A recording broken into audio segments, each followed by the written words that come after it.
This is Paul, the RCW 26.09.315. Yeah. hmm I've been thinking about this relocation. Yeah. I think a lot of parties, yes, and especially the custodial parent, yeah, they do the same thing to the non-custodial parent because of the accusation of child abuse, family violence, assault. Now, it could be there's a class action lawsuit, where I'm the lead plaintiff. Yeah. Where I would say that though you issued a protection order on July 31st of 2015, where the petitioner didn't sign it, where you used forgeries, yes, where you used fraud, and then wrongful execution of court service, yes, that every individual that's named as a respondent that has the subject matter, parties named, minors. See, a lot of this relocation has to do with the children. Yeah, not necessarily the child support, but the children. Yeah. And when you think about the individual parents that you accuse of domestic violence, yeah, a lot of them are like, well, I actually didn't, but they got one of these subject matter civil, yes, court proceedings. Yeah, civil jurisdiction, not criminal right now. Now, let's say I wanted to enrich myself at the pain and suffering of courts that have this explanation that you can have a no harassment order. Yeah. You can have a protection order. You can have, well, any of these orders, yes, as they involve dissolutions of marriage. Yeah. Because they're concerned of the emotion involved in getting divorced. Yes. Now, for me, I would say that all of those, yeah, that are named as respondents, yeah, to dissolutions of marriage, yeah, that you said, well, they don't get to know. Yes. See, it says here, if the other party joins in the petition or does not deny that the marriage or domestic partnership is irretrievably broken, that wasn't me. No. If the other party alleges that the petitioner was induced to file the petition by fraud or coercion, yeah, that was me. Now, if the other party denies that the marriage or domestic partnership is irretrievably broken, the court shall consider all relevant factors, yes, including circumstances that gave rise to the filing of the petition, yes, and the prospects for reconciliation, and shall make a finding the marriage or domestic partnership is irretrievably broken, yes. Now, and shall or domestic partnership, so on and so forth. I should get the rest of that. Yes.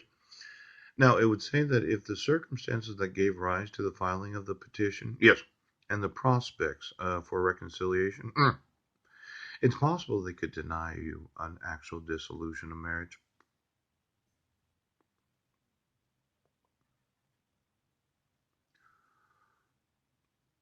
Did you know that? Mm. Now, relocation. Relocating outside of your school district. Yes. If you are the custodial parent under the parenting plan, you want to move with your child outside of the school district you currently live in, you must give the non-custodial parent, yes, and every other person entitled to visitation with the child notice of your intent to move. Yes. Generally, you must give notice at least 60 days before the date of your intended move. Yes. Now, through personal service, by any form of mail that requires a return receipt. Yes. Use service by certified mail or the publication. Yes. Now we're familiar with this. Yes. My wife used certified mail and publication. Yeah. Now I'm the non-custodial parent. It's not on the public court record. No. It is a viable reason to change school districts. Yes. Employment. The problem is that a lot of these that get dissolutions of marriage where the respondent, yeah, didn't get notice of court hearings, didn't get notice of the settlement conference setting hearing, yeah, didn't get notice of the non-jury trial, didn't get a dissolution of marriage, Didn't get a parenting plan. No. Didn't get an order for child support. No. In fact, the actual marriage certificate from the United Nations would make it international aggravated fraud kidnapping. Bout! Where I would say, yes, that is a lead plaintiff in class action lawsuit. It's going to be $100 billion. That the obligation of the custodial parent is to do what the decree obligates them to do before changing school districts. Now, a lot of the victims of domestic violence are like, well, I don't want you to know. Well, good for you. But I want the court to know when you're moving. Yes, because I don't know when you're moving. Yes, and I don't know where you're moving. Yes, but if you don't inform the court that you are moving, yeah, there's this probability that you'll try to entrap me in Jefferson County right now. When I had no knowledge that you were relocating other than Googling my own last name. Now, for those that wonder, Pooch, since July 2nd of 2011, yeah, I've been Googling my own last name. My sons were in the Boys and Girls Club. Yes, you can find some documentation about that. Boy of the Month, Bishop Budnick. Yeah, yeah. And then there was Deacon winning that the reading contest at the library, Helen Holler Elementary School. Yes, yes, yes. And then there was the Zachary being on the dean's list. Yes, in elementary school, 4.0. See, as a father, I might not be able right now to communicate with them. But I have the availability of doing a public web search, yes, with no intention of violating the restraint provisions, yes, so that I can know where my sons are at. Phil!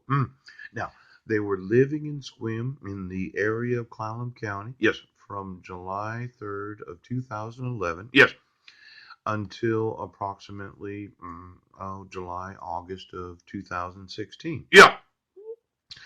And when I look at the actual search history of my own last name and my son's, yes, being in the newspaper, in the Sequim Gazette, yeah, when I don't see them there, I have a question. Yes.